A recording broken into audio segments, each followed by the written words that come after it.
Assalamu alaikum wa rahmatullahi wa barakatuh. Alhamdulillahi Rabbil Alameen wa salatu wa salamu ala ashrafil anbiya wal mursaleen Muhammadur Rasulullah sallallahu alayhi wa alihi wa sahbihi wa sallam. Tasliman kathiran kathira. From Abadu. The topic, as you can see, is raising a Muslim child in the 21st century. Now you might say, well, what's so special about the 21st century? I want to say it very briefly and very quickly. Let me first say what this presentation and this lecture is not about. A disclaimer. This is not about which syllabus you should use or IB or IGCSE or A levels or O levels or Cambridge or whatever. It's not about any of that. It's about something much more fundamental, and that is, why do you have education at all? Why are you teaching? And again, it's not at a philosophical level as to why we should have education as human beings or why we should have education, to gain Jannah or something like that. It's at a much more basic level to say that in today's world, what should be the focus of education?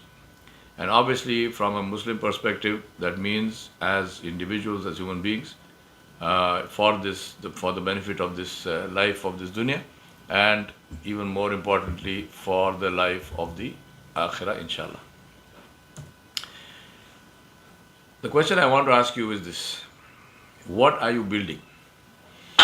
Now, the reason I ask you this is because sometimes people come to me and they say, I want to start a school.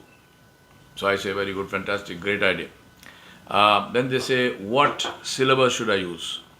Is it a good idea to go for IB?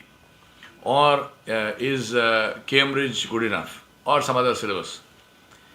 So I say to them, if I come to you, instead of you coming to me, if I come to you and I say, I want to start a factory, what machinery should I use? What will you ask me? You will ask me, before I can answer that question, you tell me, what is this factory producing? Because unless you tell me what the factory is producing, how can I answer the question, what machinery should I use? Because if the factory is a factory that is producing these caps, then I will use one kind of machinery. But if the factory is producing aeroplanes, then I will have to use some other machinery. So if you ask me simply what machinery to use, I can't answer that question because it's a question that is jumping the gun. Now the same thing applies here, which is, therefore, the thing I want to ask you, whether you are a teacher or whether you are a parent, whether you are running a school or you are intending to run a school or you are intending to put your child in a school, define the goal. If you want to admit your child to a school, go to the school, ask the founder of the school, ask the principal of the school, ask some decision maker. Just go sit there and say, what is your definition of the final product of the school? What are you producing here? And if you see that they are scratching their heads, and I have yet to see somebody who's not scratching his head. I mean, this is a standard question I use everywhere, and may Allah protect me from myself and from and all of us from ourselves. No one has ever answered this question for me. They will talk all around the thing, but nobody can give me a clear answer of what is the final product. What is this thing or whatever, individual you are creating? Why do you have the school? For what? The problem with education today, I'm speaking generally, I'm not speaking or I'm not targeting or mentioning a particular school. The main target or main goal of education today seems to be to make money, commercial profit. So the people running the school, they run a school and they are looking at their bottom lines to see, does it make profit or not. That is the worst reason to run a school. Absolutely the worst reason to run a school is in order to make money out of it. Does it mean you must run a school at a loss? No, you cannot run a school at a loss. You have to run a school on commercial business lines. meaning it must have the best input and it must have the best output. But the purpose of it is to produce a product of the highest possible quality. So, what is it you are trying to create? Define that. If you do not have already a written down definition, then I suggest you stop listening to this seminar, go and write down that definition. This will be recorded, you can listen to it later.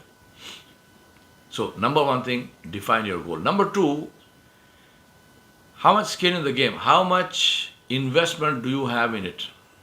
One of the big problems is that parents especially think that parenting can be outsourced. It cannot be outsourced.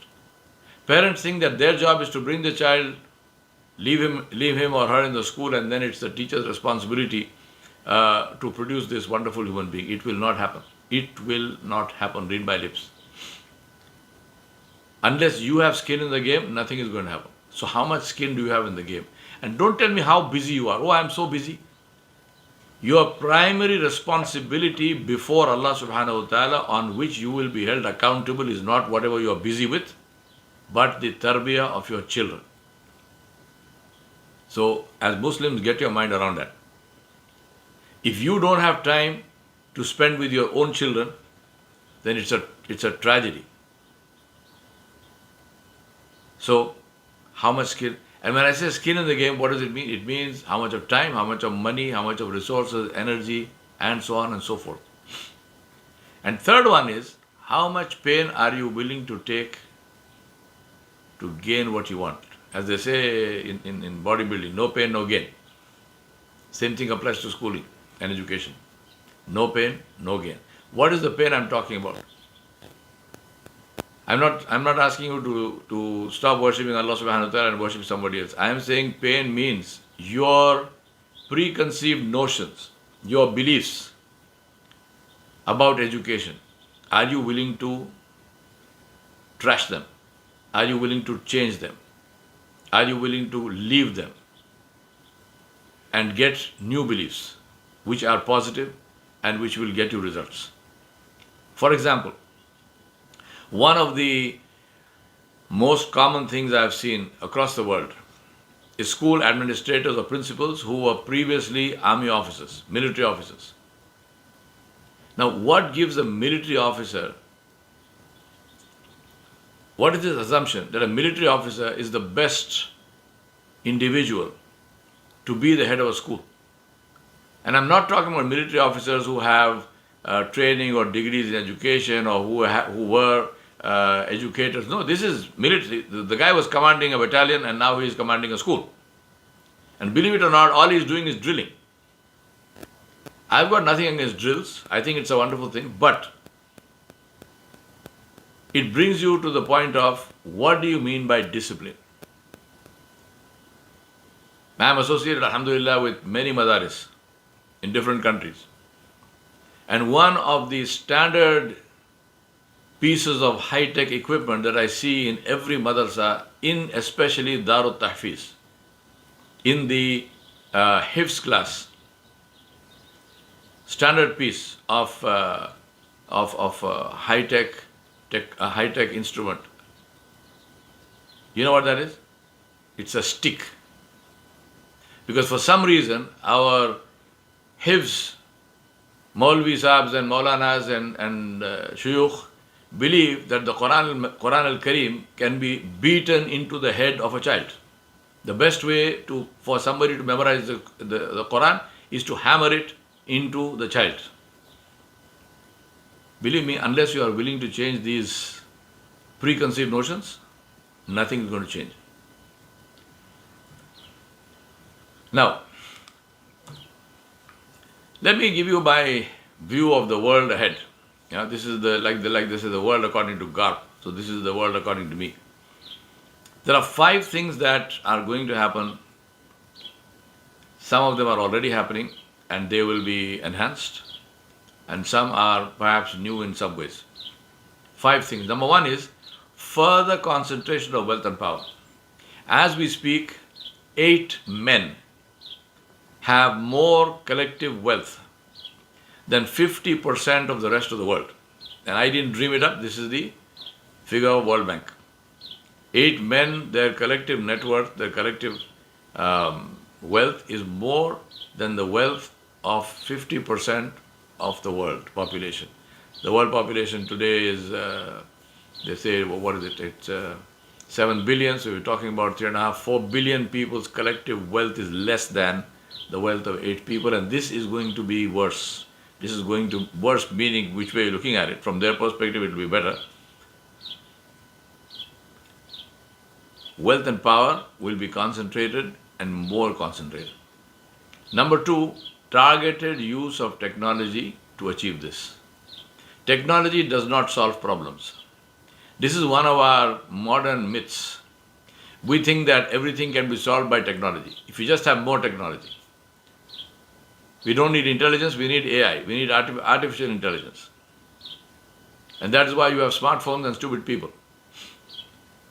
Technology is a tool. It's a value-neutral tool. Technology is like a knife. Whether you use that knife to cut an apple or whether you use it to cut your own throat depends on your thinking, depends on your values, depends on your ethics and morals. Doesn't depend on the knife. Technology is value-neutral. Technology is a tool. And those who know how to use the tool have enslaved us, and we seem to be very happy being enslaved. Number 3, communication is already being used very powerfully for mind steering, influencing. This will increase. If you don't believe me, just go on Twitter. That's the only social media thing that I have, and that's because it's an official channel for me.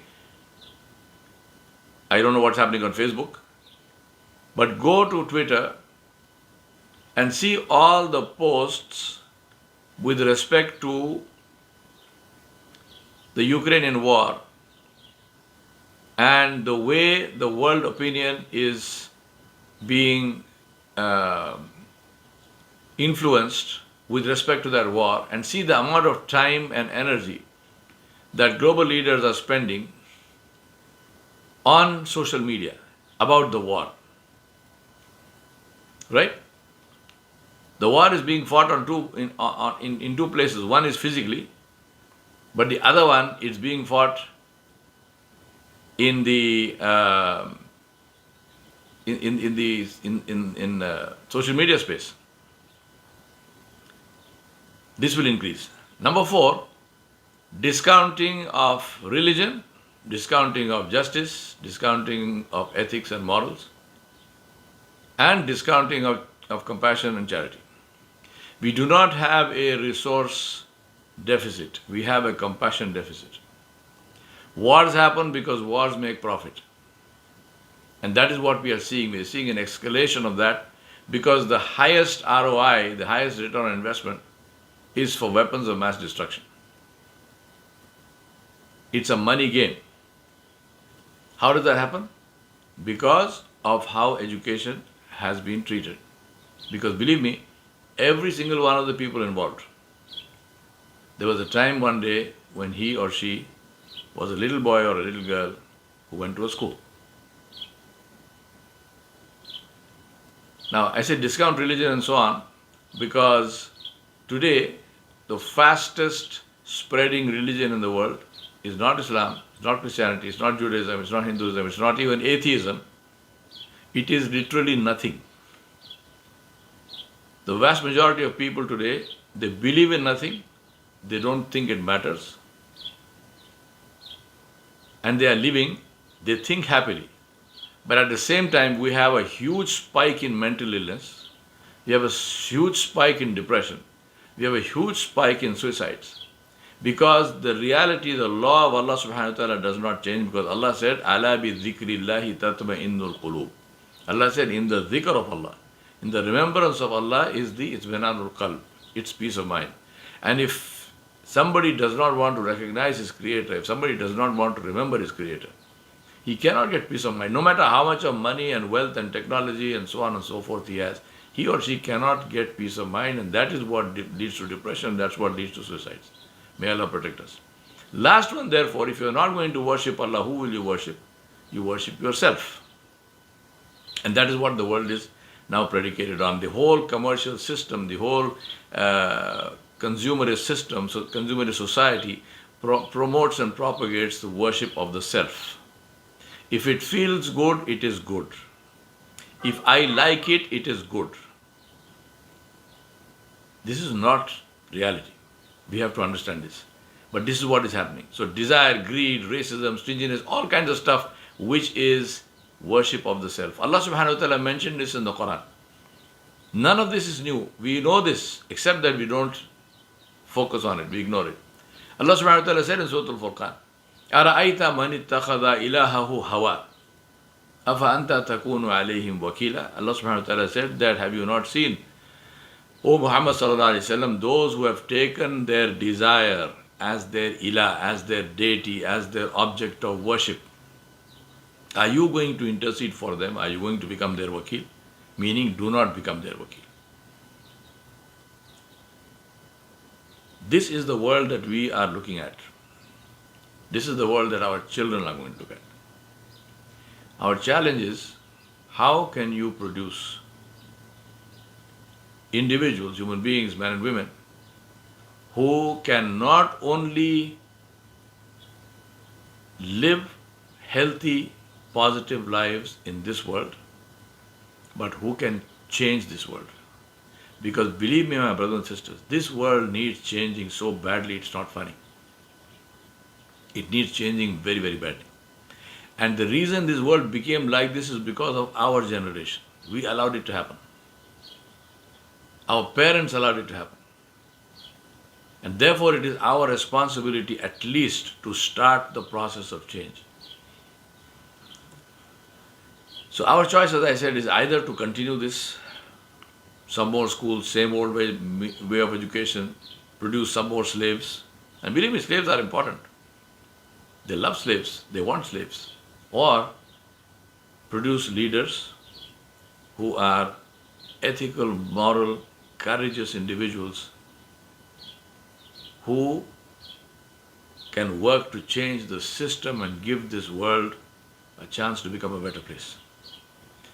Don't look for this change to happen, for this change to come from the current leadership of the world. Don't look for this change to come from the current money bags, because the current system suits them. The current system, they love it. Don't expect present school and college administrations to change the system. They will not do that because the current system suits them.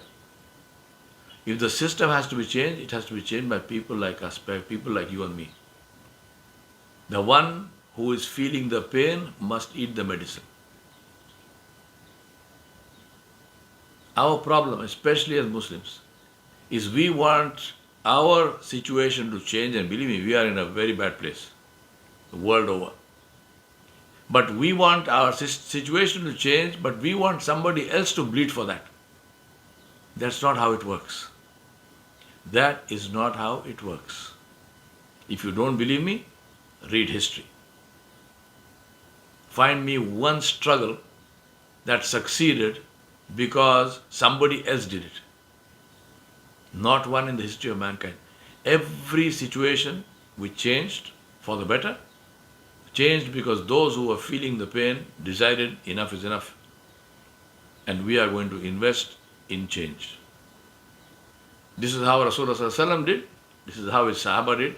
This is how every single change happened in the world, because the people who were feeling the pain decided enough is enough. So it's up to you. If you think enough is enough, the time to get up and do something about it is now. As I told you, I'm not going to talk about syllabi and whatnot. What I'm going to talk about is the two absolutely critical things that we must teach in schools. And these two things must be taught irrespective of syllabus, irrespective of subject, irrespective of where the school is located, which country, irrespective of the religion and the color and the nationality and the ethnicity and the tribe and the whatever of the children of the teachers. These two things are kindness and quality. in everything, kindness and quality. Nothing else matters, kindness and quality.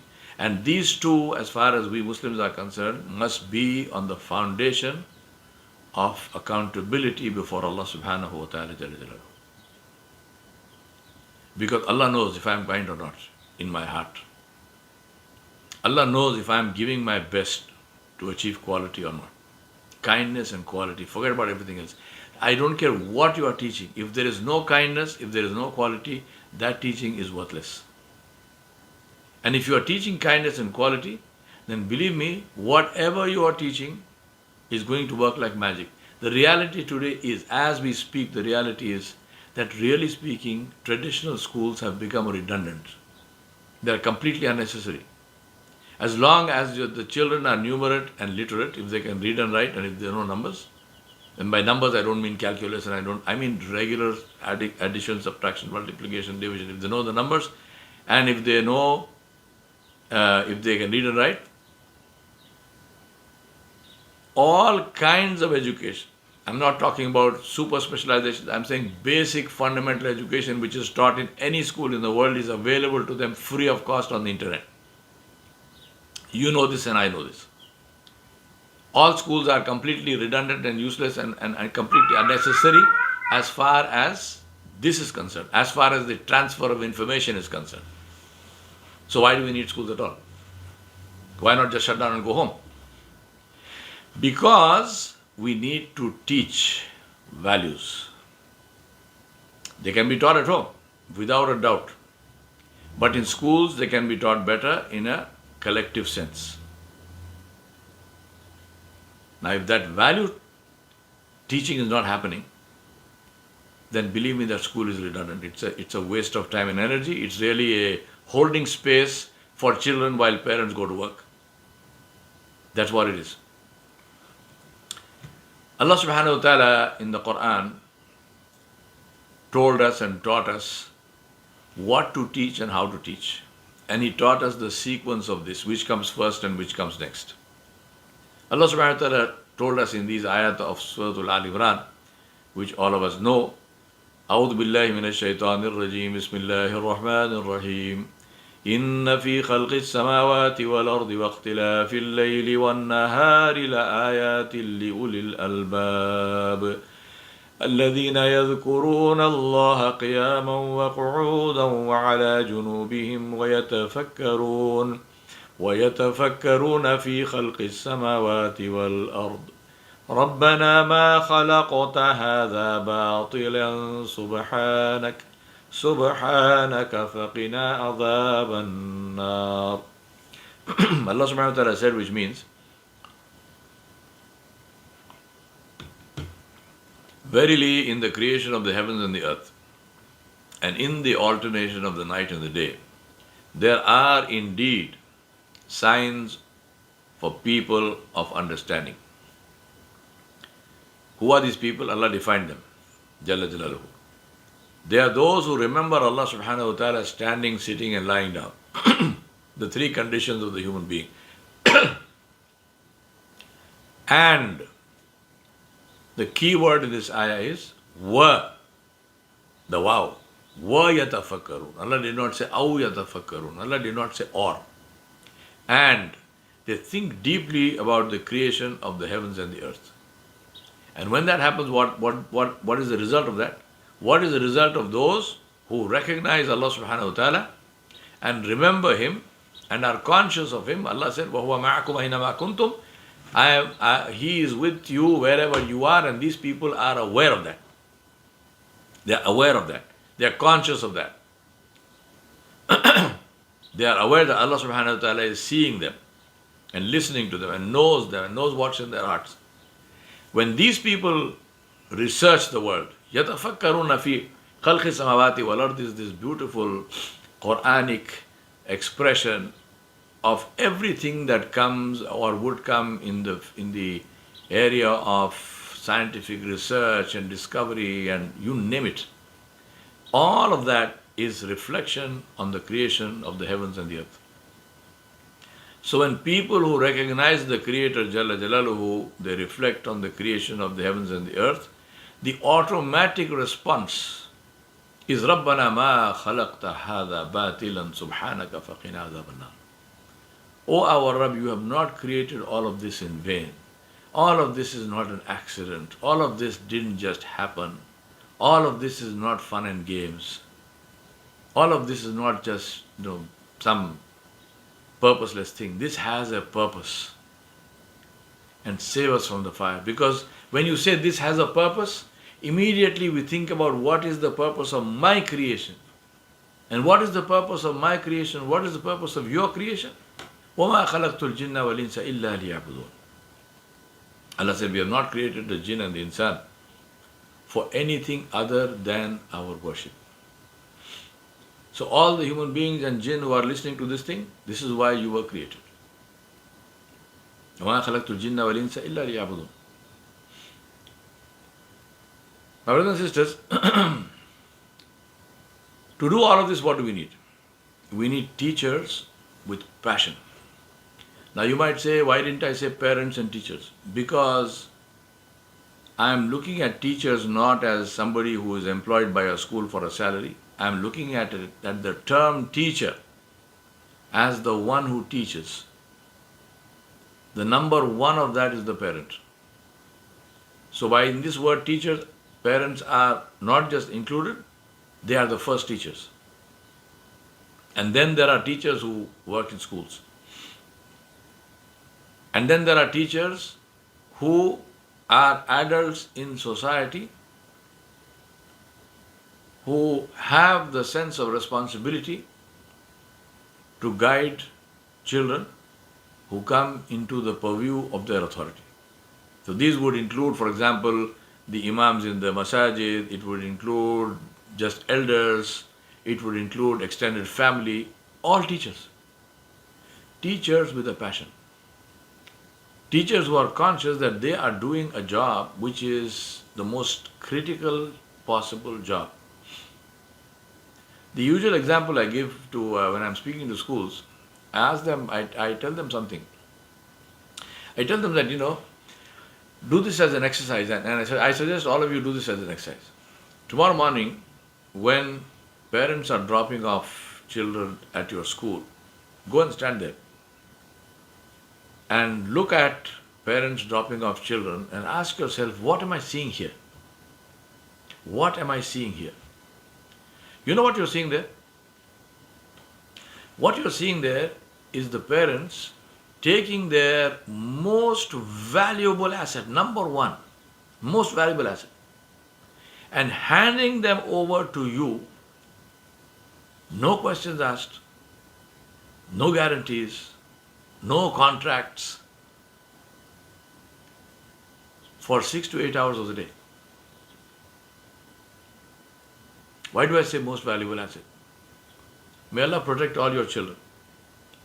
But imagine your child gets kidnapped. And imagine your child is like Calvin, right? Or Dennis the Menace. Very mischievous, very troublesome, gives you, runs you ragged. So this child is kidnapped. Calvin is kidnapped. And that evening, you are, of course, absolutely beside yourself with worry and you're running here and there and you're talking to the police and whatnot. And you get a ransom call. And these people who kidnapped the child, they say, well, pay me $10 million if you want your child back alive. What will you say? Will you say, you know what? Thank you very much. Keep him. Who wants Calvin back? You did me a favor. I was looking to see how can I get rid of this kid. You took him, please. Welcome. Will you do that? Will any parent do that? Will Calvin's parents do that? No matter how mischievous, no matter how troublesome that child was, you will stand on your head upside down to get that child back. That is the child that those parents are bringing and handing over to you and saying, do with this as you please. Now, if we as teachers are not aware of this enormous, enormous responsibility and enormous honor that we are trusted. We are trusted. If you are not aware of this, right down in the root of our bellies, then why are we teachers? What are you doing there in that school? Number one requirement is absolute passion about teaching.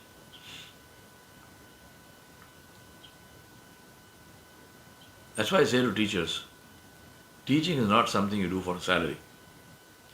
Teaching is not even something you will do without a salary. Teaching is something you will do and pay for that.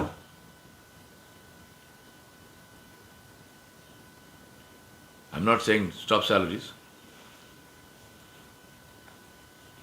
I'm saying the reason you teach, by all means, you should be paid a salary and you should be paid top of the line. We'll come to that. But if that is the reason you are teaching, then you need to change that thinking. That cannot be the reason. You cannot degrade and demean and discount the glorious job. The job which Rasulullah ﷺ mentioned with relation to himself with pride. He said, Bu'istu mu'alliman. He said, I was sent as a teacher.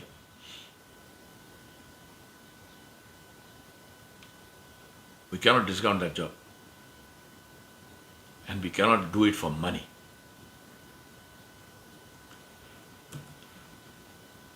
Because values cannot be legislated. Values must be inculcated. And that is because children listen with their eyes. They don't care what you say until they see what you do.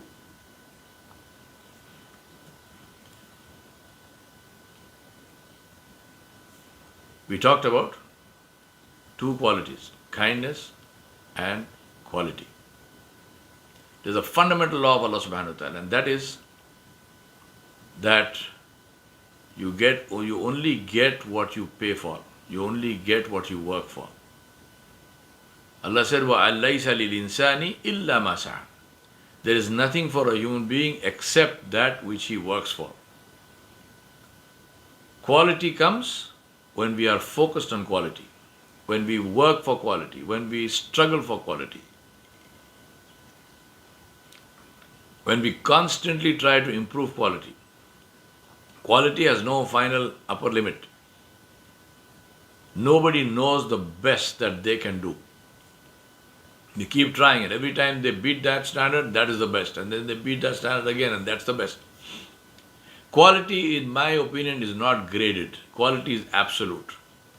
In my way of thinking, there are three things that are not graded. You cannot have them in, a little bit of that. They're not slight. They're not partial. The three things: quality, integrity, and pregnancy. You can't have slum quality. You can't have slight quality. Just like you can't be slightly pregnant. You are pregnant or you are not pregnant. Similarly, you have integrity or you don't have integrity. You are honest or you are not honest. There's no grade of integrity, and there's no grade of quality. By quality, I mean focus on quality. You may not have that quality right now, but are you focused on that? Is that keeping you awake in the mind? Is that causing you pain? Are you saying, no, we have to improve this, we must change this? How can we do that? It's very interesting. I was watching, somebody asked on a group that I'm a member of. Somebody asked a question. They said, what are the key qualities of teachers? Key characteristics of teachers? And many people wrote many wonderful things. But not one single person wrote kindness. And I don't think anyone wrote quality. Nobody. They wrote knowledge and this and this and this. All good, alhamdulillah, nothing wrong. But nobody wrote kindness and nobody wrote quality. And as far as I'm concerned, those are the only two which matter. Everything is available. And as I told you, everything else is available practically free of cost. These two, you can't buy them for love or money. You either have them or you don't have them. They have to be inculcated. And they're inculcated by looking at people, by seeing how they behave, by observing, by suhbah. That is the reason why suhbah was so important. The Sahaba became Sahaba not by graduating from a Darul Uloom or not by graduating from a great university. They did not become Sahaba by writing many books. They became Sahaba because of the suhbat of Rasulullah sallallahu alaihi wasallam, because of the companionship of the Prophet sallallahu alaihi wasallam. They observed him, they noticed, they wrote things down, they recorded, and then they implemented, and then they emulated, and they copied him, and they emulated him. And the reward of emulation, قُلْ إِن كُنْتُمْ تُحِبُّونَ اللَّهَ فَاتَّبِعُونِي يُحْبِبْكُمُ اللَّهُ وَيَغْفِرْ لَكُمْ ذُنُوبَكُمْ وَاللَّهُ غَفُورٌ رَحِيمٌ. Say to them, O Muhammad sallallahu alayhi wasallam, emulate me, not just obey me. Obedience is understood and obedience has to be done. That's the boundary condition, that's the fundamental. But emulate me. Be like me, walk like me, talk like me, deal like me, look like me. Why? Because you love me. And if you love me, you emulate me. And if you emulate me, the one who loves me will love you. Who is that? Allah subhanahu wa ta'ala jalla jalaluhu. What do you want children? Who do you want children to emulate? Teachers and parents must be emulatable. And that's why I always say, you can only give what you have. So go stand and look in the mirror and say, what do I have? And no need to get despaired about it. If you don't have it, get it. It's time to straighten ourselves up and say that these children in our lives which Allah subhanahu wa ta'ala gave us, whether they are our biological children or whether they are our students, they are worth the trouble. That's why I love this Gucci family slogan, quality is remembered long after the price is forgotten. There's no upper limit to quality. There's no limit to what it costs to create quality. Quality is a sense of pride. I was in Singapore in, I think, 94. And that was my first visit to Singapore. I was teaching a course for GE Asia in Singapore. So I landed in Singapore and I had never been there before. So I wanted to go, and see the town. So after I checked into my hotel, I asked the concierge, I said, can you get me a taxi? He said, sir, the cheaper option and a very good option is, instead of me getting you a taxi which will cost you more, why don't you just go out of the gate to the curb and you stand there and a taxi will come and they will take you. So I said, very good. I went and stood on the curb and literally within maybe less than a minute, a cab drove up. The cab driver got out of as the cab came, I saw this absolutely shining, beautiful looking car. The driver got out, came around, opened the back door and said, sir, please have a seat. Then he said, sir, there is the newspaper, today's newspaper is there, magazines are there, there's water in case you want water. He shut the door. As I sat in the car, I could smell a nice air purifier perfume. He went around, he got into his seat and he said, sir, where can I take you? So I told him, I don't want to go anywhere.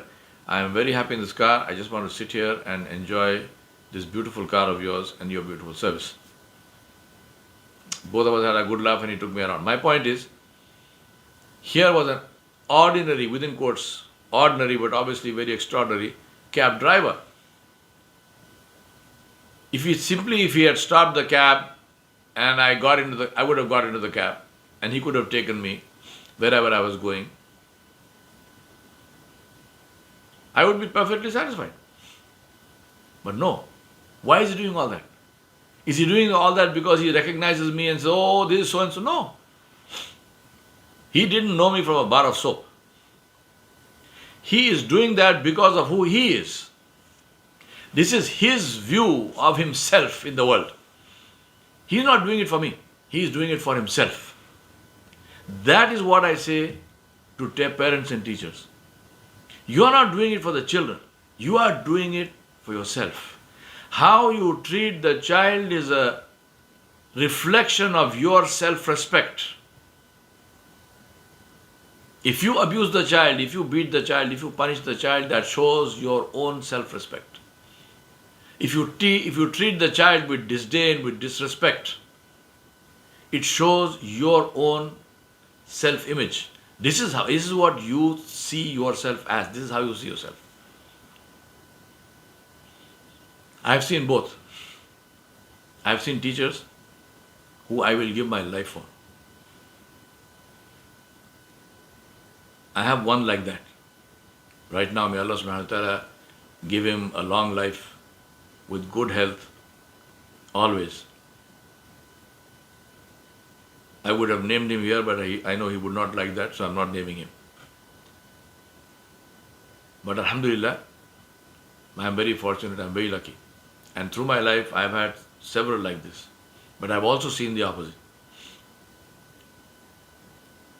That's a choice we make. The quality we give is a reflection of ourselves. It doesn't come with money. It comes with self-belief. It comes with a passion that we feel. And it comes as a reflection of how we respect ourselves or don't. Teaching is a partnership of three things, of three people. The teacher, the parent, and the child. Many of you who are in schools, who are running schools, I'm sure you have parent-teacher associations. Ask yourself why. Why do you have a parent-teacher association? Who's the school for? You will tell me for the children. Very nice. So how come the children are not in this parent-teacher association? That's because schools are run like prisons. That's why you have military officers running them. You do things to the children. Ask yourself, in your school, what decisions do the children make? What time the school begins? Who decides? What time the school ends? Who decides? What time, what classes are taught, subjects are taught? Who decides? What time should be the interval? Who decides? What is the duration of the interval? Who decides? What's the duration of the period? Who decides? Which teacher should teach? Who decides? I'm not talking technically speaking, I'm saying class teacher. Who should be the class teacher? Who decides? Everything is decided for the children by somebody else. Not only that, they are treated like you have bells ringing. Why people don't have watches? You can't put a clock in the class, and the teacher, the children cannot be trusted to have the responsibility to begin and end a class on time without a bell ringing. And then we think that we are creating these great, wonderful, responsible individuals who will go into society and they will take good, positive decisions when they were never allowed to take any decision in schools. Our whole thinking is upside down. That's why I said, unless you are willing to completely change the way you think, nothing will change. How do I know all this? Because I went to a school like that. You also went to a school like that. But we need to open our eyes and say, what was good, what was not good needs to change. There has to be a partnership. Children must be partners in taking useful, valuable, important decisions about their lives.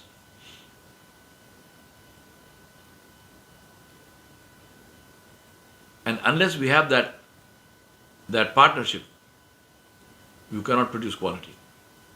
Very, very important.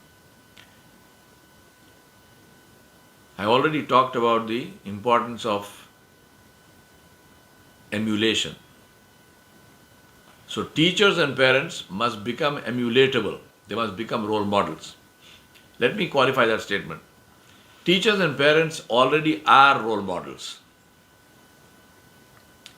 What you need to decide is, what kind of role model do you want to be? Do you want to be a role model that the child looks at and say, you know what, this is one individual that I will do my best never to be like? Or this is one individual who's so beautiful and inspiring that I wish I could be 1/10 of what this person is like. Which one? That's your choice. You are a role model anyway. The day you decided to be a teacher, the day you had a child, you became a role model. What kind of role model is the conscious choice that you need to make, and therefore, for that reason, change your behavior accordingly. On a bit of a side note, I want to differentiate between these two words, Terbia and Talim. Now, Terbia is, think of it like this. Terbia is the platform on which the software called Talim runs. Terbia is the operating system. If you want Talim to do what it's supposed to do some good, then the operating system has to be perfect.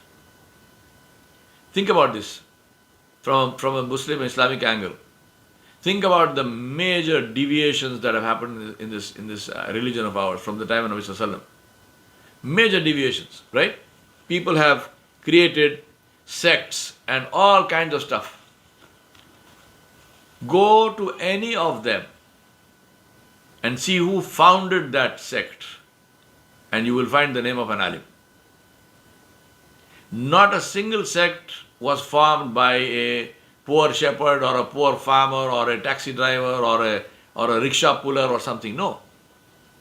Every single one of them, every single deviation was invented by a so-called scholar. Why? Because he had talim. He had, within quotes, ilm. But that ilm was not rooted in the substrate, the platform, the operating system of good tarbiyah. Rasulullah Sallallahu Alaihi Wasallam didn't start with teaching, not even teaching the Quran, with tarbiyah.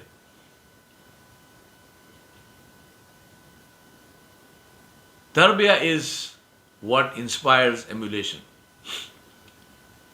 Terbia is how you behave as an individual. Terbia is when you as an individual go to somebody else and say, please do my islah, please correct me, please mentor me. Anyone who feels, Sayyid Abul Hasan al-Nadwi rahmatullah alayhi used to say,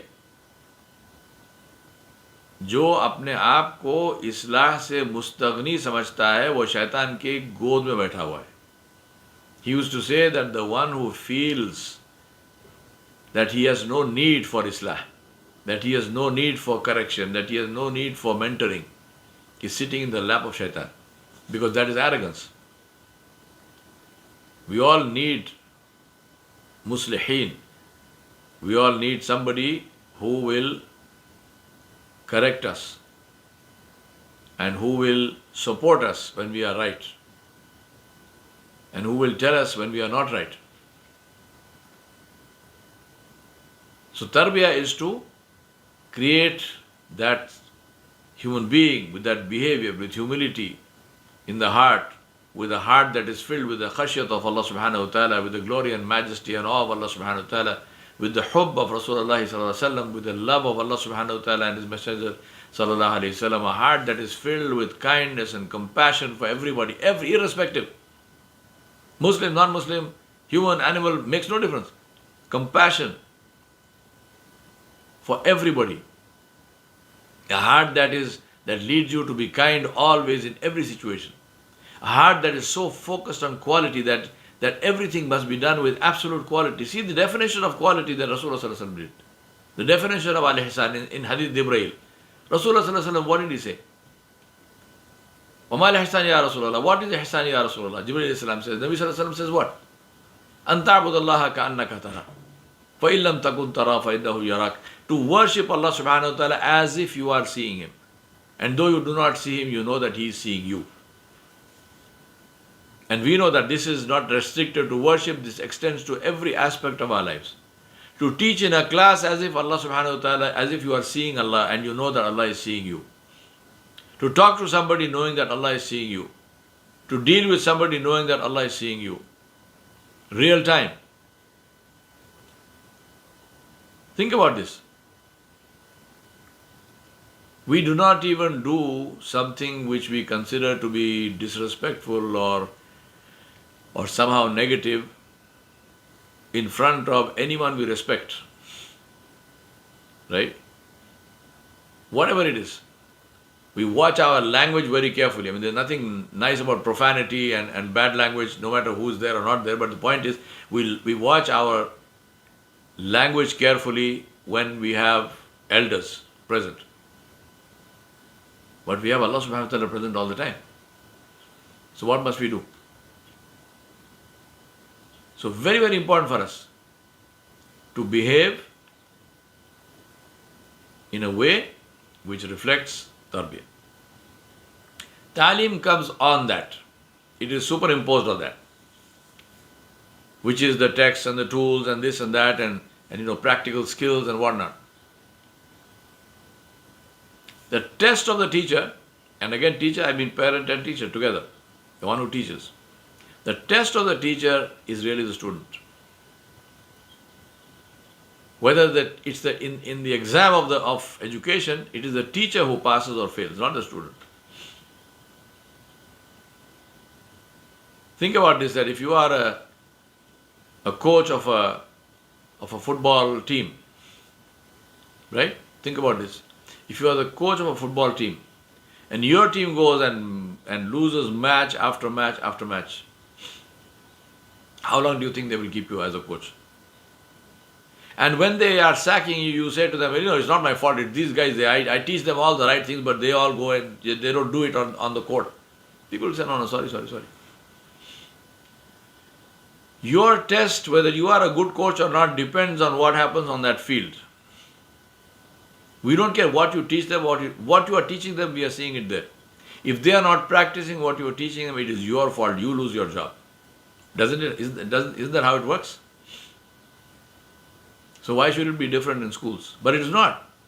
In schools, teachers routinely ruin the life of a child. The child goes out in all kinds of, strangely created. And the teacher still gets full pay. This is wrong. This is completely and totally wrong.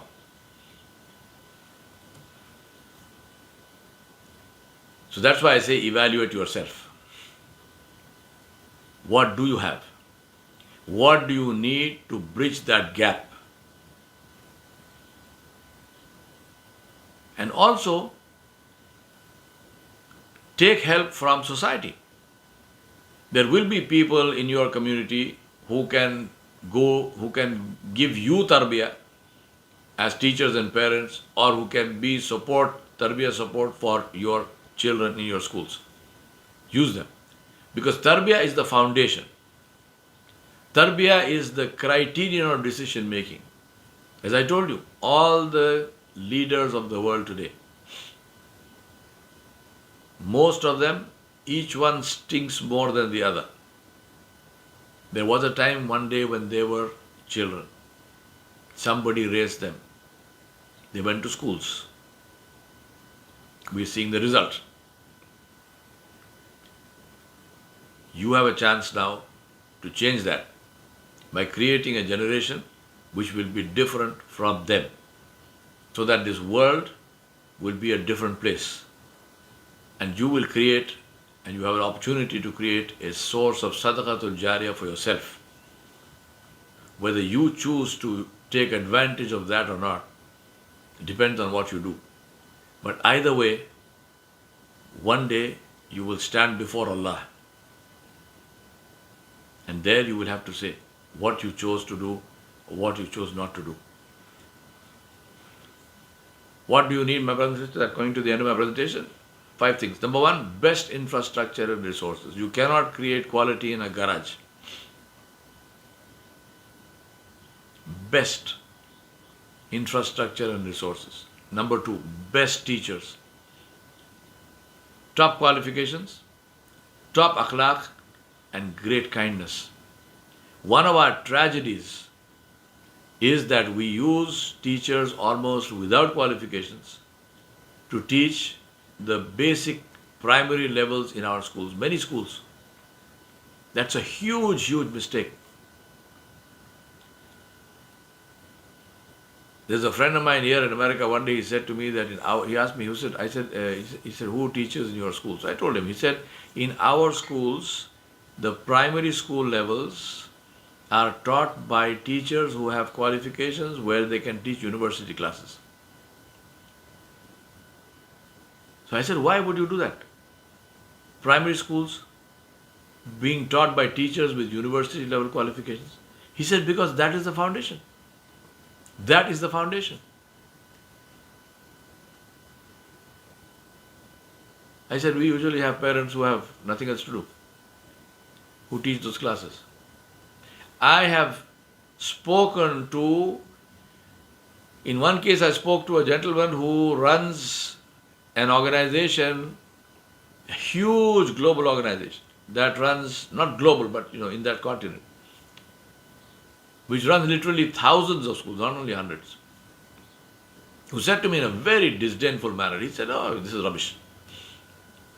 He said, primary schools, why do we need high qualification? We don't need.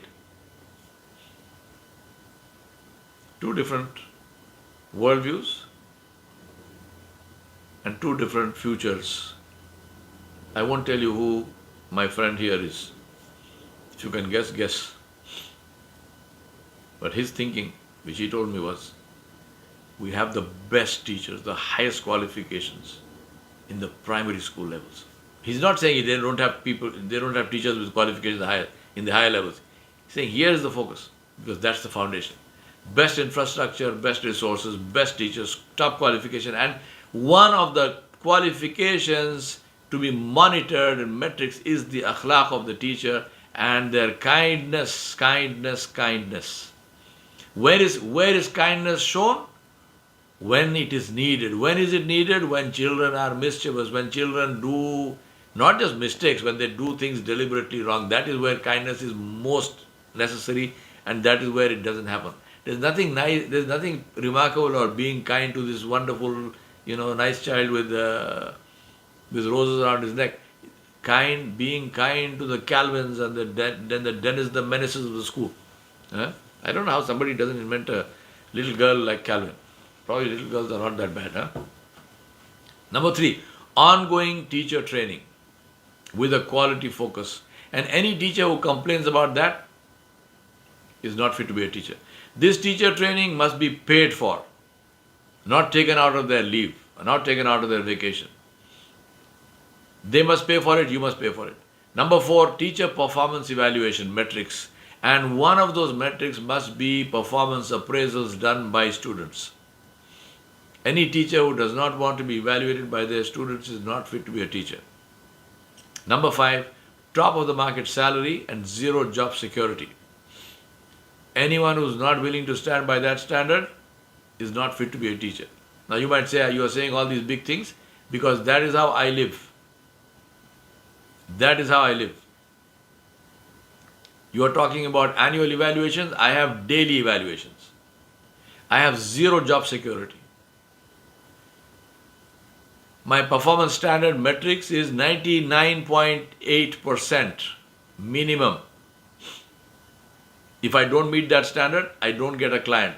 I don't have a job. I don't have money. I don't have fees. So I am only telling you and setting you as a standard of what I do already. And I have done for the last now 30 years, 35 years. If you have no passion to teach, do yourself a favor, do everybody else a favor, and go do something else. That's why I say we do not need more technology, we need more values. We need more compassion. We need more quality. We need more kindness. I come to the end of my presentation and we come back to the same thing. Ask yourself, what are you building? You cannot build planes in a train factory. What are you building? Number 2, how will that help? By your building, by your having this school, how is it going to help? Or how is it helping? Number 3, who will that help?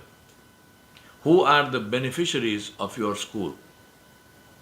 It's not only the students, it's society at large, but are you clear about that? And number 4, What if it didn't happen? What if your school ceased to exist? What would be lost to society? Would anything be lost?